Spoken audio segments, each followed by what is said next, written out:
আরশি নিজের বিছানায় পড়ে আছে, গলা কাটা, রক্তে ভেজা বিছানা। মেয়ে আর গৃহকর্মীর মধ্যে অনৈতিক সম্পর্কের সন্দেহে রাগের বসেই খুন করে বসেন তিনি। মে মাসে 16 তারিখ রাতে নয়ডার একটি ফ্ল্যাটে ঘুমাচ্ছিল 14 বছরের একটি মেয়ে।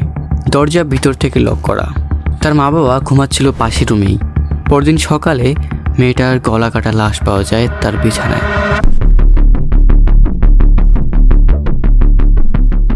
ঠিক সেই মুহূর্তেই সন্দেহের তীর গেল বাড়ির কাজের লোকটার দিকে। কিন্তু একদিন পর সেই কাজের লোকটিরও লাশ পাওয়া যায় একই বাড়ির ছাদে। দুইটা খুন একটা বাড়িতে। আর দরজা ভিতর থেকে লক করা সত্ত্বেও কেউ ঢুকতে পারলো কিভাবে? এটা ভারতের সবচেয়ে বিতর্কিত, সবচেয়ে রহস্যময় মামলার মধ্যে একটা। আরশি তলোয়ার কেস। দিল্লির কাছেই নয়ডা শহর।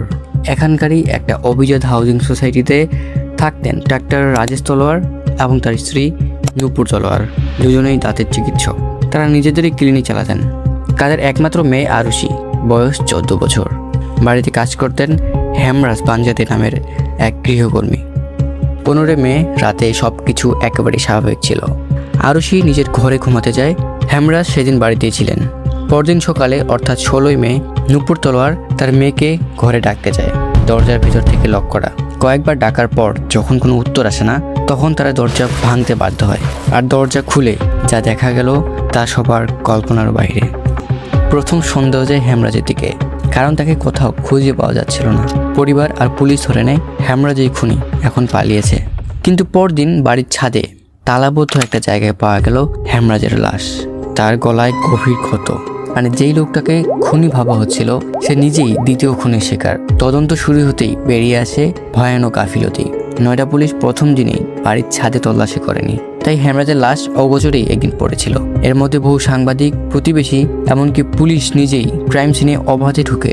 এতে গুরুত্বপূর্ণ প্রমাণ নষ্ট হয়ে যায়। পুলিশ এবার সন্দেহের তীর ঘোরায় তার বাবা রাজেশ তলোয়ারের দিকে। অভিযোগ উঠে মেয়ে আর গৃহকর্মীর মধ্যে অনৈতিক সম্পর্কের সন্দেহে রাগের বসেই খুন করে বসেন তিনি। রাজেশকে গ্রেফতার করা হয়, কিন্তু প্রমাণ ছিল খুব দুর্বল, বেশিরভাগই অনুমান নির্ভর। মামলা এতটাই আলোচিত হয়েছে দায়িত্ব গিয়ে পড়ে ভারতের কেন্দ্রীয় তদন্ত সংস্থা সিবিআই এর হাতে।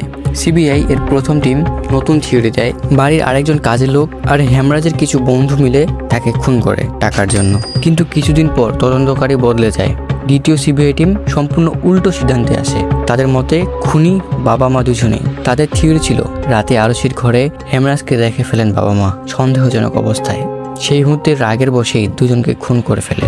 আর দৃশ্য এমনভাবে সাজানো হয় যাতে মনে হয় খুন বাইরের কেউ করেছে।